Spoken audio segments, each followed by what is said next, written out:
This station is now the ultimate power in the universe. This table is really tilted. Excuse me? Am I gonna get a chance to speak? Maybe I should take that back. Denied. Damn, son, where'd you find this? Take a giant step for mankind.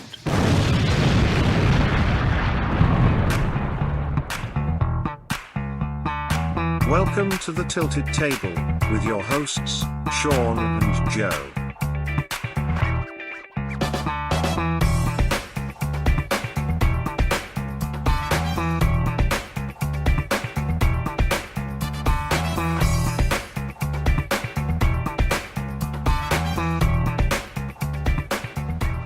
Folks, welcome to another episode of The Tilted Table, the internet's answer to a question that no one asked. I am Sean Kabibi. And I am Joey Joe, the Fraggy Mac.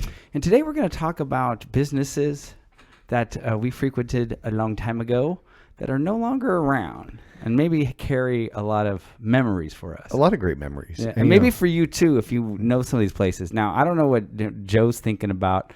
Some of these places obviously will be well-known stores, and some of them could be regional. Yeah, some of these could be very regional, or it could also be stores that were once in that are still around, but like the early iteration of the store was amazing and iconic, and it just over the years it's still there. Yeah, it's lost its luster and its glory days. Yeah, and I think if we talk about something that's extremely regional, I would assume anybody listening, no matter where they are in the world, would have a similar kind of place that they had that's as well, gone. Because I think, at least for me, I got stuff on my list that I think is very time specific. So even though I had my specific store during this time period, these types of stores were all over the place. And once that time had passed, I think all those stores went away. So I would assume anybody anywhere would have a similar, their version of whatever, place Sure. I'm talking about. Yeah. Well, do you want to go first? Or you want me to go first? Go first. Okay, so there is this store. It was called, it was very short-lived from 1992 to 1997. It was called Incredible Universe. Incredible Universe was actually, do you remember Tandy Computers? Yeah. So it's kind of like the low budget and Radio Shack. If you wanted a computer but you weren't a computer person, you probably had a Tandy. Yeah, Tandy was definitely that type. So the CEO of Tandy came up with this idea where he would have these corporate philosophies like Disney theme parks incorporated into like a retail type of store. Okay. So, and when as far as like employees were considered cast members. Is this why it was called Incredible Universe? That's a weird name for a store. Right. The departments were referred to as, using my quote fingers here, scenes. Okay. Uniforms were costumes. The typical... Wait. Let's rewind. When you say costumes, what do you mean? Like a uniform. So if you worked at Incredible Universe, the clothes that you would wear so people knew that you were an employee. Well, that's just a uniform. Yeah, but they referred to them as costumes. Why? You need to talk to whoever the John Roach. So, but they weren't different than any other uniform. It was like these people were coming up with I mean, this is again like I just had this vision of Pluto walking around trying to sell me, a CD player. You actually aren't far off the mark. So one of the things that made these, so I grew up above in the town of Auburn, above Sacramento. There was one of these Incredible Universe stores, and what made them. There's a lot of stuff that made them really amazing, but the size of the store, like in terms of scale. They were typically, I actually had to fact check this thing, 185,000 square feet. Wow, that's wait, hold up. What is like I don't know. I'm trying to think of something comparable, like an aircraft, what do you hangar, like. How big? I'm trying to wrap my head around how big is that? It's so big that they would have like full scale Pizza Huts, McDonald's, daycare for people to come into the store because you would actually physically need to drop your kids off in order to go find what you were looking for. The sections were so big that they would actually have like stage areas where they would have like concerts and musical artists that were performing. This is essentially what sounds like a self-contained mall. Yeah, except it like so. Well, basically, wait, maybe I'm stupid. Isn't a mall already self-contained? I really, it is. But okay, so like I understand what you're talking about. I just, for my own head, I'm trying to articulate like what would the words be to describe this. 185,000 square feet. massive. That's bigger than a jet airliner hangar, I'm assuming. So think of this. So this company or the stores, Incredible Universe, they only lasted for 5 years before they went bankrupt.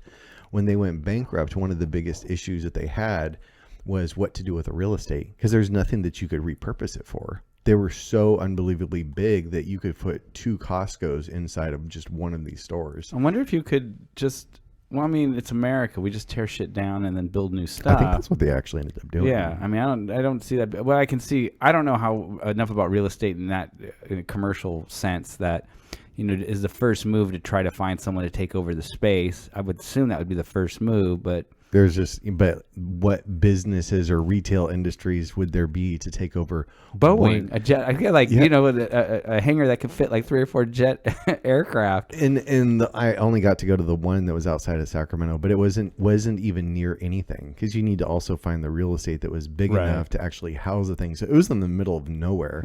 I don't know why I'm obsessed with hangars for commercial airliners. It's like, well, you have to have some kind of runway, I think, to have the hangar, so that's not an option. So they only had 17 locations. It was and they went down into the Texas area. But what I remember is when you would walk in, and again, this is like 1995, 1996 for me personally, you'd walk in and it was almost like they called it the Rotunda, which was like very sci-fi, disco ball lights, laser beams. There was like confetti cannons that were going off all of the time. So just walking into the store was an experience all of its own. Sounds like something Dubai would build. That's crazy, man. and again, like think of the mid 90s. There was nothing like that existed. Oh God, yeah. So it was like a combination of a music store, and by music, it wasn't just like any CDs were starting to come out by then, but it was vinyl, it was 8-track, it was cassette, it was Laserdisc, it was VHS. Like you name the media, like they had it. Yeah. And then it was like basically, do you remember CompUSA back in the day? Oh yeah, I remember Comp. So it was like a CompUSA, Fry's Electronics, Best Buy, all in one place. But just like if you wanted to have an option on, like, say, I want to put subwoofers in my car.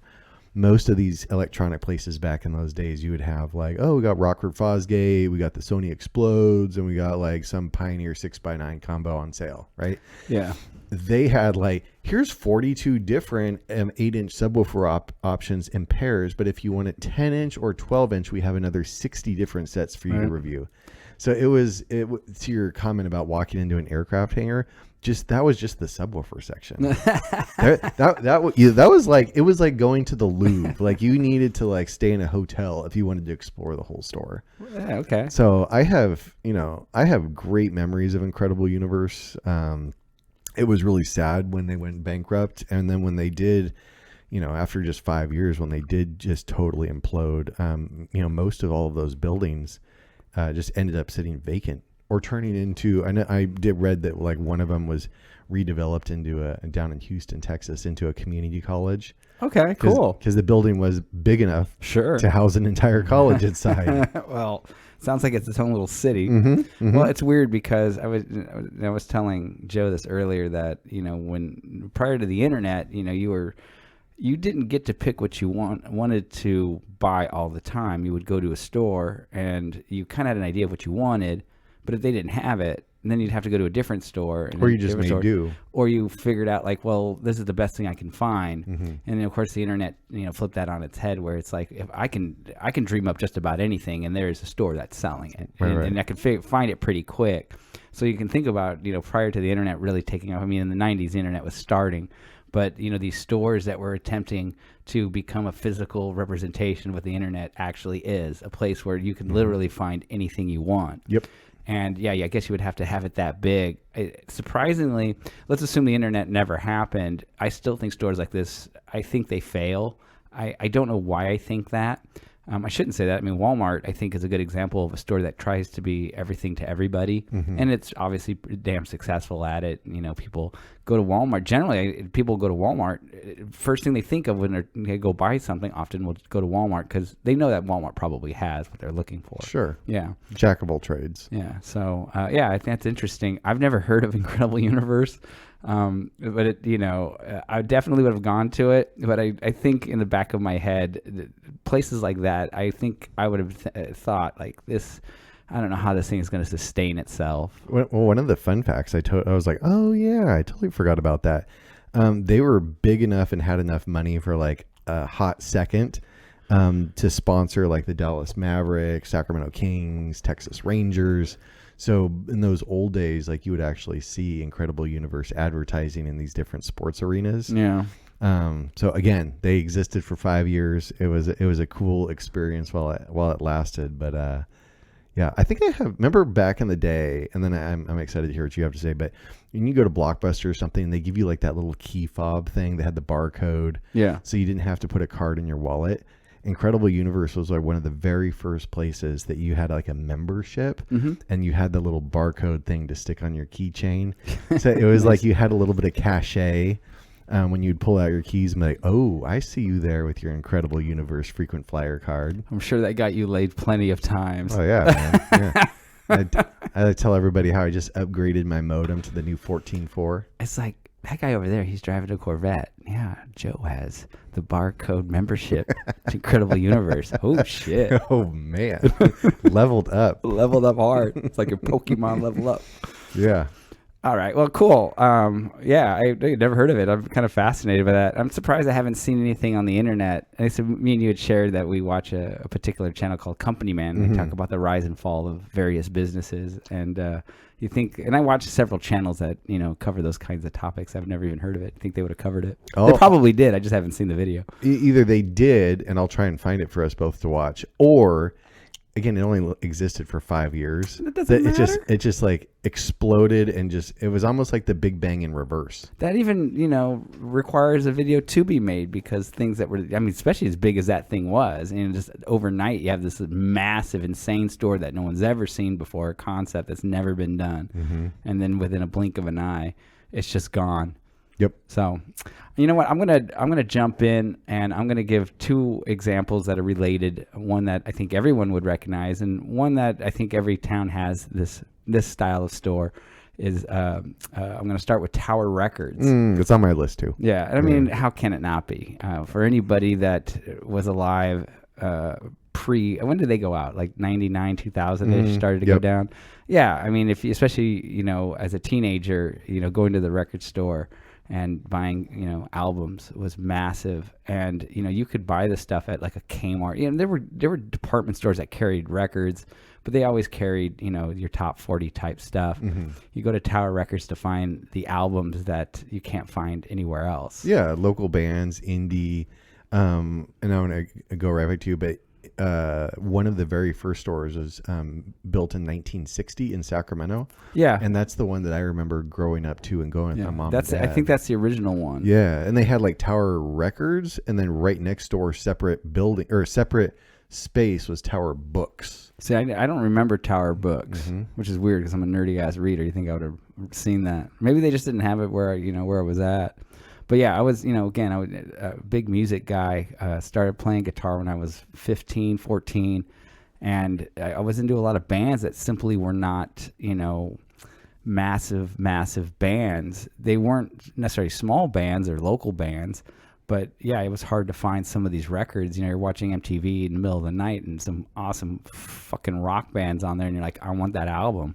And you go down to your local department store, and they're like, well, we don't carry anything like that. Tower Records was just a go-to because generally they had those albums. I don't think I ever ran into an issue where I couldn't find an album that I wanted at Tower Records. But what made Tower Records, I think, even just more enjoyable was the guy who founded it. He required his employees to be extremely knowledgeable in certain genres of music. So every Tower Records would have a person that was a top 40 expert, another employee that was, a heavy metal expert, an alternative expert. That's cool. I didn't know that. Yeah. So that anybody could walk in and say, like, I'm looking for this record, and there would be a dude that knows exactly what you're talking about, and a person that is probably into that stuff. So that actually made the transaction even more enjoyable, because you can go into, a Walmart and say, yeah, I'm looking for, underwear, Hanes specifically.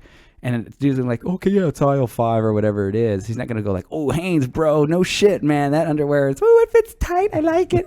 Then nobody's going to get excited about it. But that's what it was like at Tower Records. And of course, the majority of people that work there, if not all of them, were fairly young. So definitely had that kind of connection. And I can remember going into Tower Records, and you almost got to know some of the employees. Oh, for sure, very personally. Like you go, hey, Dave. Oh, dude, last night I heard the song on the radio. It was on the college station. I don't know the name of the band, and I don't know the name of the song, but the song goes like this. You're like singing like, oh yeah, I know what you're talking about, man. That shit's hot, whatever. He'll find the record for you. And I'm sure it didn't start at Tower Records, but it's the first place I remember seeing. Remember listening stations? Yeah, they had those. Yeah. Yeah, I remember. I was like, that is such a great idea. Yeah.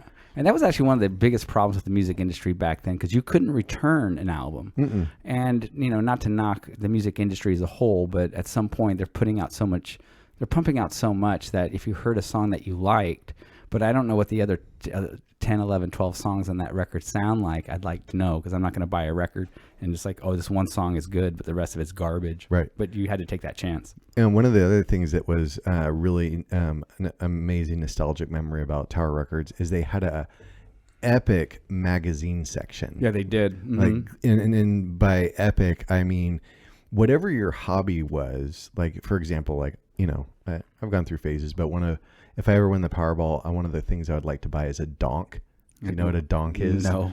A donk is like, they call them like a box and bubble, which is like an old Chevrolet Caprice on like 32-inch rims. Oh, God.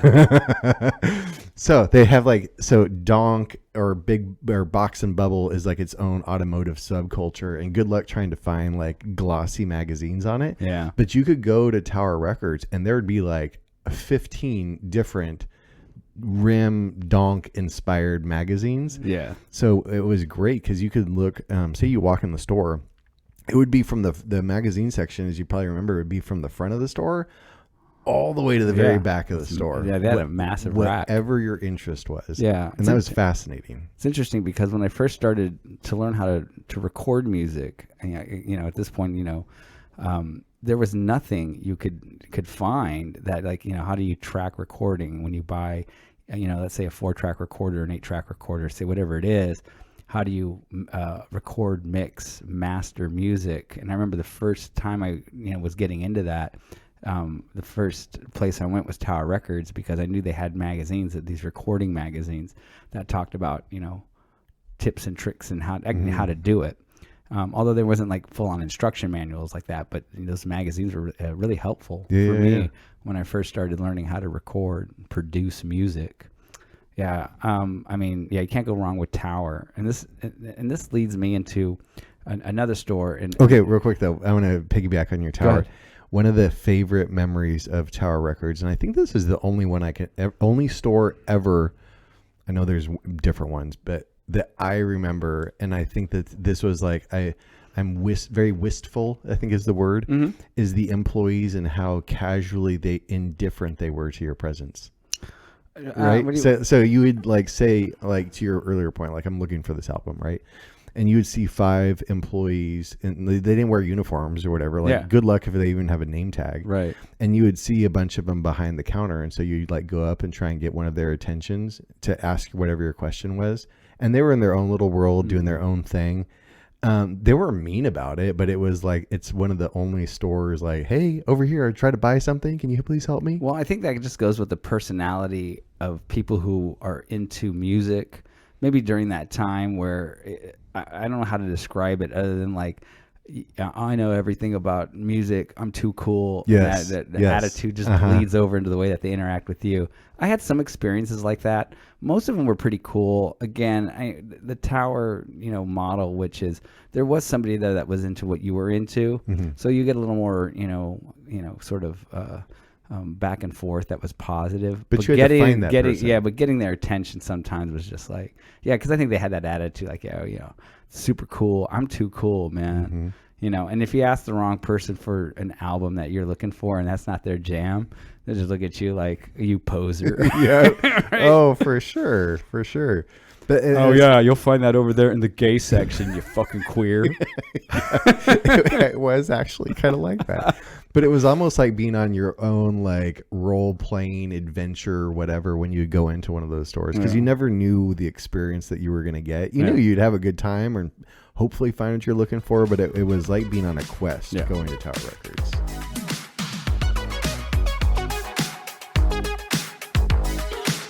Ladies and gentlemen, may I have your attention, please? Leave a like on the video. I know you're enjoying this. Can you shut up?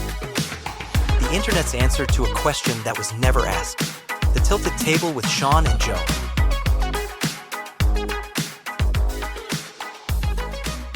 Yeah, and to piggyback off that, I'm going to go with a store that I frequented a lot. It was it wasn't Tower Records, but it was a music store. It was called the Vinyl Countdown, playing off of the famous Europe song, The Final Countdown. Okay. Right? And it was a small independent record store. And first of all, Tower Records had some of that midline to lower midline availability. You know, again, bands that were not super huge, but they were bands that had record deals. And if you lived in, like, say, LA or New York, they played those songs on the radio during certain times of the day or night. Or MTV would play this stuff late at night. You could find that stuff at, your Tower Records. But if you were looking for more local or more even regional bands, or better yet, obscure albums. So even with big bands that might have like a release, and it's, you say it's a fairly massive release. Oh, but they released 2 albums before that independently. And you can't just go to Tower Records and buy these records. They're just nowhere to be found. These small independent stores had all that kind of stuff. And also, they also had a lot of used stuff. So you could find something that, I don't have to pay, $20. It's insane to think that, back in the 80s into the 90s, an album would cost you about $20. And yeah, you could find it used for like $5 or whatever it would be. $20 back then. Yeah. Which was even more expensive to factor it in. Yeah, it's a lot of money to buy an album, especially if it was an album where you didn't really know what was on it besides the 1 or 2 songs that you've heard. You're taking a huge risk of buying an album that you're like, yeah, it's got 1 or 2 songs on it I like, but the rest of it sucks or whatever it is. So yeah, the Vinyl Countdown was great. And again, it goes back to these people are experts, and those stores, people are much nicer. And I think there was more of an appreciation for music as a whole. So whoever was working there, and it was usually 1 or 2 people, it wasn't like a staff, they knew everything. And I never got to feel like, if I went in there and said, I'm looking for this, particular band or whatever, that they would, sit there and like, crap on you or whatever. Who are you looking for? Yeah, okay, whatever, you're queer. Right? That kind of attitude was never like that. They were really into the whole thing. So I always found that to be sort of a safe haven. I even remember thinking to myself, when there was an album that came out, and even though I think I could find it at Tower, I typically would go to the Vinyl Countdown because they would probably have it too. And plus, it would be an opportunity to ask them, like, well, what else should I be looking at? That was the other thing about those small scale record stores and independent record stores, is those people were, I think, better at recommending things to you. You like that? Have you heard this? Oh, for sure. I've never heard of this at all. And of course, being independent, there were no listening stations. The motherfuckers would just throw it on on the CD player or the record player and play it in the damn store while you're standing there going like, oh yeah, man. And they were like a personal DJ. They'd play you 30, 40 seconds of it, and like, oh, dude, they'll check out this next song. And they'd drop the needle on the next one. Yep. Yeah. I can remember, and I still have it today. It's hanging in my room. Again, I was a big Guns N' Roses fan, and of course, Appetite Destruction was this massive album. And I had that album, of course. But there were 2 things that I always heard about Guns N' Roses. One I knew to be a pure fact. The other I knew to be true, but I figured it was something that was long gone. So prior to Appetite for Destruction, which has on the cover, it's a cross with the 5 members' faces on it, they released a different cover. And it was this controversial painting that depicted this woman who was selling like roses on the street. Most people have seen this picture if they know anything about rock and roll. And she's on the ground. She's been attacked in some way. And there's a robot standing over her with like roses in his claws. Okay. So the assumption is this robot had attacked her. She has one of her breasts hanging out, so it's got quote unquote nudity on it, and it's along a fence, and above the fence is, I can't even describe it, just a creature floating above them. So again, it's very fantastical. And of course, the record label said, we don't like this. So they ended up banning the album cover. So they did release the album with that cover. It got pulled from the shelves, and then they put out the cover. That I've never heard this. Oh, yeah. You have a copy? Oh, so I went to the Vinyl Countdown one day, and it was hanging on the wall. It was a promotional copy, no less. $25 I paid for that thing back in, I don't know, 1991, 1990. Okay. I saw that. I completely lost my shit. I'm like, fuck, it's the band album cover. It's like, oh yeah, man, we just got it in the other day. $25. And I didn't have $25. And I told the guy that was working there, I said, I'm going home right now. I don't care. I have to mug somebody, kill somebody. I'm getting $25 to buy that. And he's like, yeah, he pulled it down. He goes, I'll hold it for you for, an hour or so, whatever you want. And I mean, I literally I was on a bike, on my bike, and I was just hauling ass home. And Mom, can I get $25 for what? I told her it was an investment. I explained it to her, and I don't think she wanted to give me the money initially. I just think she got tired of me, like, oh, whatever, invest. Here's fucking $25. Go buy your fucking record. And yeah, I still have it today. That's cool. I wanted to see this thing. I've never even heard of it. Oh yeah. And especially for an album that's so iconic. Everybody knows that Appetite for Destruction album cover. The other one that was supposedly in existence, again, we didn't have the internet, so unless people specifically would publish an article about it, or you got some kind of comfort, it was all word of mouth. Right? So after Appetite for Destruction, Gina released an album called Lies, and on the first side of this album was kind of a live set, and the second side was all the acoustic stuff. That's where Patience, if you're familiar with the song Patience, and when that album came out, which was it was released because they needed to release something. GNR wasn't, there was a lot of drugs and things going on. They weren't the most productive group of dudes, right? So they want to keep the momentum going. They put this album out, and all these rumors started coming out saying, do you know that the first half of that album is actually an EP that they released prior to Appetite? It was called Live Like a Suicide. And I'm like, so wait, you're telling me that the first half of this album is actually an EP? So they took the EP, made the first side of Lies, that EP, and then they recorded some new acoustic songs, slap them together, we have an album.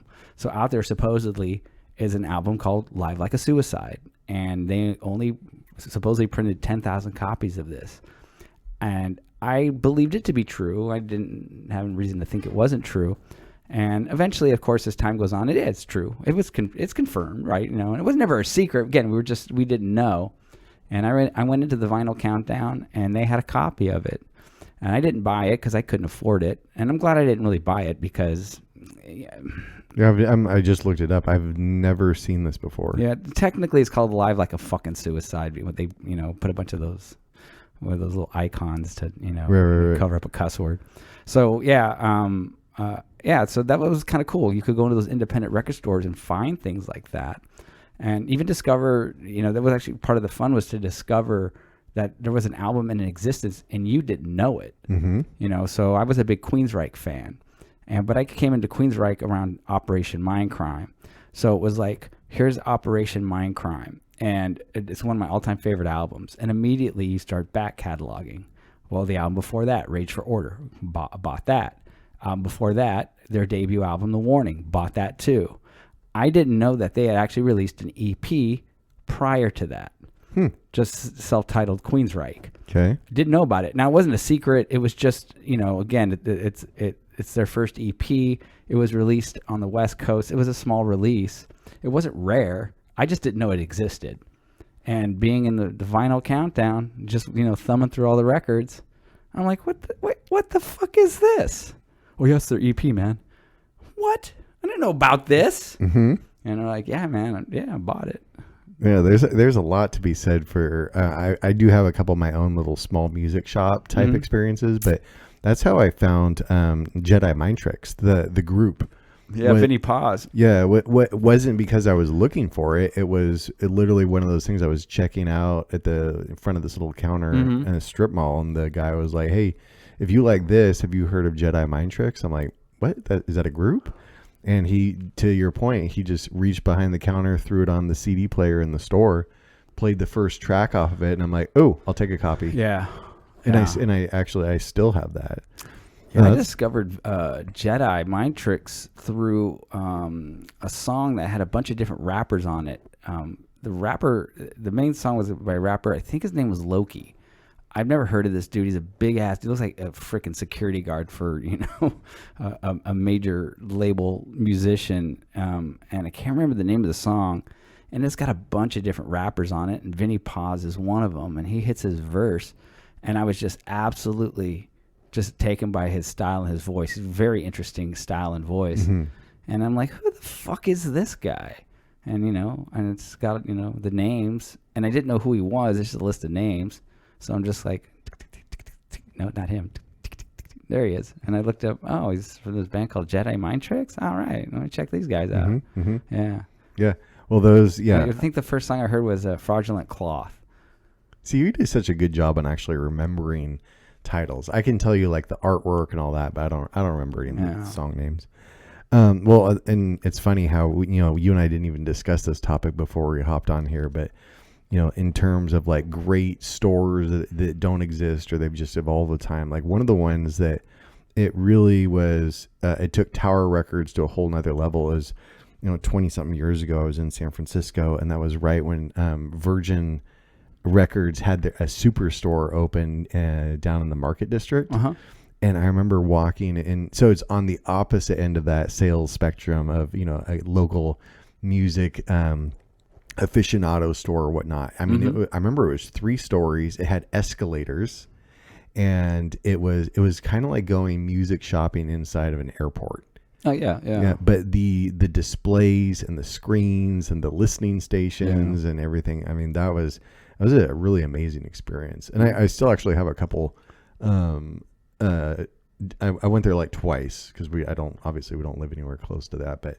I have very fond memories of getting to wander through like the latest, super slick music store back then. Oh yeah. And that was right when Richard Branson was on the coming, into the American consciousness, and just the name Virgin, right? Right. To have on the side of a building and kind of that red and white cool font, and you walked in and everything is super slick and high tech. And I remember when just thinking, how cool is it that I'm getting to walk through this place right now? Well, I mean, he was like the first, he wasn't a tech guy, but he came across that way, the first sort of super hip, mogul type guy. Mm-hmm, mm-hmm. And, you had your Bill Gateses and your Steve Jobs, and here comes Richard Branson doing all this super cool shit. And he seemed way, way cooler than all those other dudes. Right. Yeah. Do you want to go with one? So one of the ones where I say like, this place is definitely still around. I mean, it's in most cities, at least in North America. I don't go there anymore. Barnes and Nobles. Well, a lot of bookstores are on the slide. Barnes and Nobles is still doing pretty good. Yeah, and I love bookstores. And I like the fact that you can buy my book pressed at Barnes and Noble in about 3 weeks. Yeah, and on Amazon and all major online retailers. Yeah, so you can buy it on Amazon right now. It's just going to be another 2 or 3 weeks before it starts appearing in other locations. Do you want to real quick plug your next your signing? I don't have a sign. I'm not doing any of that. But if somebody actually bought that book and could get a hold of me, whether you could get a hold of me in person, which I know a lot of people that locally could find me. It's not that hard.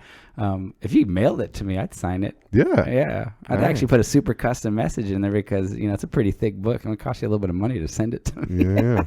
So for all of our 27 listeners out there, hey, buy this book. Hit Sean up on the DM, and that way he can sign it and send it back. Yeah, if you go on Google, type in my name and the title pressed, it'll come up. I think if you just type in my name, it's one of the first things that pop up. Shows you how much internet presence I have. Mm-hmm. That I write a book, it's the first thing that pops up. Yeah. So, but going back to Barnes and Nobles, when Barnes and Nobles first came out, kind of again mid '90s, they were completely different. It was very like oak wood shelves, very quiet, plush carpet, little nooks spread all around.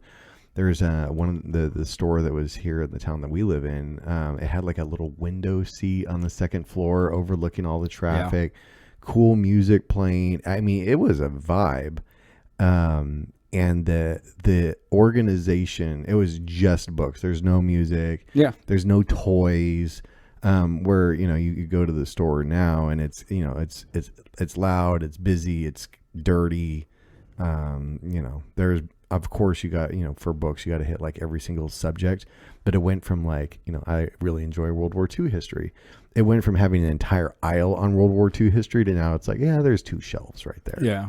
Yeah. So I miss the old Barnes and Nobles and the old format where, you get a espresso and sit in a little window nook and thumb through your book. Play chess there. That's right. It was very quiet, very contemplative.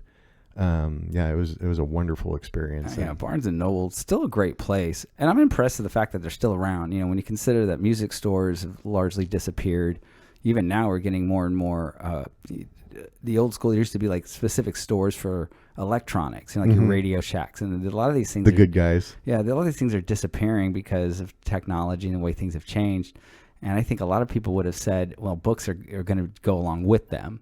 But for some reason, ebooks and things like that, they're popular, but they just don't compare, I guess, to the actual physical copies, which is just odd because every other media physical copy versions have largely disappeared, and books still hold their own. I mean, I went to Barnes and Noble 2 weeks ago. It's still a massive store with thousands and thousands of books, and people are still buying. Tons of people. Yeah, there's always a line when you go in there. I just, like I say, and I understand you need to sell toys and Legos and calendars and all of that stuff. Yeah, I get it. Yeah.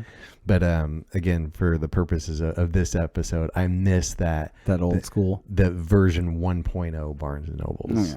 Yeah.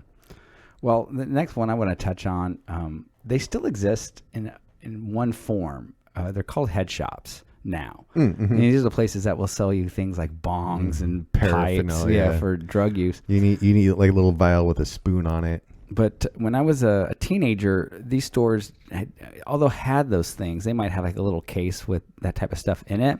They mostly sold, like music T-shirts and rock memorabilia and things like that. I guess you would think of it like a Spencer's, and I don't know if is it Spencer's? Yeah, Spencer's or Hot Topic or something like that. They're all the same. Yeah, but these were more independent. They had shirts with bands you couldn't find anywhere else. Tie-dye shirts is amazing artwork. Black lights. They would sell you full black light velvet sets posters. Yeah. And those places, I guess, for a brief time, and I really don't know. I don't want to say, maybe the 70s they were popular again. I'm a child of the 80s into the 90s. They were super big, and you got your $20 from mowing someone's lawn, and it was like, oh, I want to go buy this this T-shirt, and you couldn't find these things in other places. And I think, and again, I know they're still around, but I think places like Spencer's and Hot Topic, they became extremely sanitized. Yes, that's the perfect word for it. And the one place that I used to go to was a place called Psychedelic Wizard. Okay, that's a great name. Right, that's a great name. And it was a small place. The dude that owned it actually lived there illegally in the back, and probably why he went out of business. Obviously, business isn't that good if you have to live in your store. But yeah, he had a bunch of just super cool T-shirts and things like backpacks and all this kind of cool stuff that just didn't exist anywhere else. And one of the things I really liked about his store was he had this set of stickers, and these were like these high-end, highly produced stickers. A lot of them were very much kind of rock and roll, psychedelic, like Grateful Dead, Dancing Bears. Yeah, and they were just high-quality stickers that you could stick on anything. And I used to put them on my guitar. I had my first real good guitar was an Ibanez RG 560, which was all white. So I would put, a sticker or two on these things, and that was like having my guitar custom painted. This is how nice these stickers were. And after a while, I get tired of the sticker. I just could peel it off, clean it up, and go out and buy a different one and get a different look. Yeah, that was a super cool place. It lasted it lasted through high school and not too long after, although at one point he became exclusively a marijuana head shop, right? Just pipes and bongs and shit like that. So, but man, then he disappeared. I guess apparently, I'm assuming the landlord found out he was living in the back. Yeah. I can remember going in there once. This was near the end of his run, because I remember going in there at the time I was living in LA, so I'd come back home and I would stop by, like, I'll see what they got going on, over at the Wizard. And I go in there, and he had the back was separated by a curtain, so you could just slide the curtain. And he had the curtain slit open about halfway, and I saw one of those little hot plates sitting next to like a cot, and I was just like, "Oh, this dude's hurting, bro." I'm like, the only thing missing from that picture was like where the half-eaten can of beans just with a spoon in it. Well, it's funny. I mean, that was not on my radar screen. Just head shops in general, but what a great call out right there.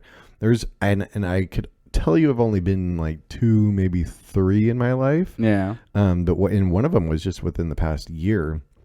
I was trying to find, there's an alcohol from France called Chartreuse. So it's basically the 10-second intro to it. It's made by or manufactured by a group of monks who have not increased the production or anything with like supply chain issues and this and that. It became, I already liked it, but it became one of the most sought after and most difficult liquors to purchase. Okay. And I'm sure it was actually it was a year ago. It was July of 2024.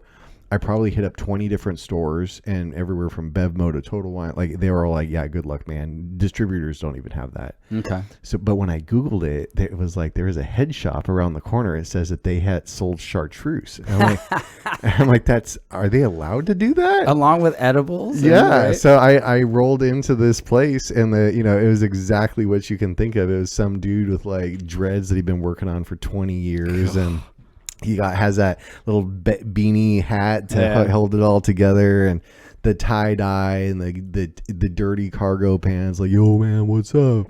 Like, you guys sell Chartreuse? He's like, no, we sell drugs. Nice comeback. Yeah, and they probably do. It's legal in California. But they didn't have like the stuff that you're mentioning, because I do remember like the velvet light or the velvet posters, the black lights, and on the all of that fun stuff. Like this store, when I walked in, it was glassware. Yeah. Yeah. I think that whole t-shirt, black light posters, and I had some of that stuff. Yeah. I'm not it's long gone. I mean, obviously somebody sells it, but there was a time when that was popular to stock in your store and it would sell. I think it was like I don't know what you could like sort of a, comeback for the 60s where, black light posters and those types of things, tie-dye shirts were coming back, but they were extremely high-end. The thing that I think is the difference maker is that, they tie-dyed a shirt, but they had these like insanely detailed graphics on them. Hugely. They're just really, really well-made shirts. So, they kind of caught that retro fire in the 80s, and a lot of people were walking around with those types of things on. Yeah, I mean, that sparked such a thing. That remember the country Lithuania and their men's basketball team for one of the Olympics, they had like tie-dyed jerseys for Lithuania. Nice. Just because of that, the art and the quality got so good that it wasn't just like a counterculture type of garment to wear. It was because in the old days it was kind of people would make them in a bucket. It wasn't something that was. I'm not saying they weren't commercially made, but they weren't that common. And if you found commercially made tie-dyes, I think it would have been more like if you found a tie-dye in like a department store, it's mass-produced kind of garbage. Yep. Where it's like these stores had these really high-end tie-dye shirts that had these graphics on them, and just really, really well put together. I think the word you're looking for is artisanal tie-dye. Yeah, they were very artisanal. Yeah, I loved your topic idea today, and what great memories and some of these places like Incredible Universe, man. I wish it was still around. It'd be fun to take a stroll through. Yeah, the internet I think has kind of killed a lot of this stuff, but there's a lot of places that are around. I don't think people search them out. It's surprising when I'm kind of cruising around, you'll see a store and you're like, oh, whoa, I've never heard or seen anything like this, and it's a cool little spot. I often, this is how nerdy I can get. I'll just drive down the street, and you just drive by a strip mall or some kind of groupings of businesses, and they have all these names, and I will sit there and go like, I wonder what the hell they do there, or what is that place? And then I started thinking like, do they get any business? I've never heard anybody ever talk about this, this particular place. Right. I think there was one place I remember seeing, and I think it's a well-known chain of stores, but this was over by the Guitar Center. And I was going to Guitar Center. I can't remember what I was going there for. Maybe to buy strings or something. But it's just a store called Tuesday Morning. Yeah. What the fuck is that?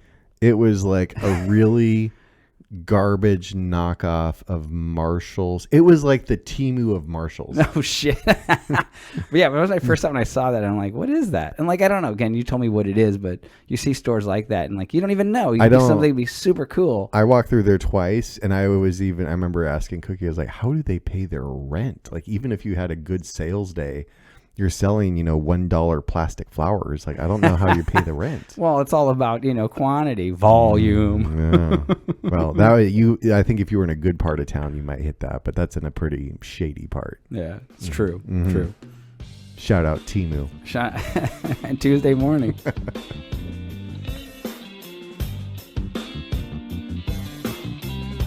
I have an important announcement for you, so stay tuned. Yo, that's some next level shit, bruh. So you got me. Big deal. The internet's answer to a question no one asked. The Tilted Table with Sean and Joe.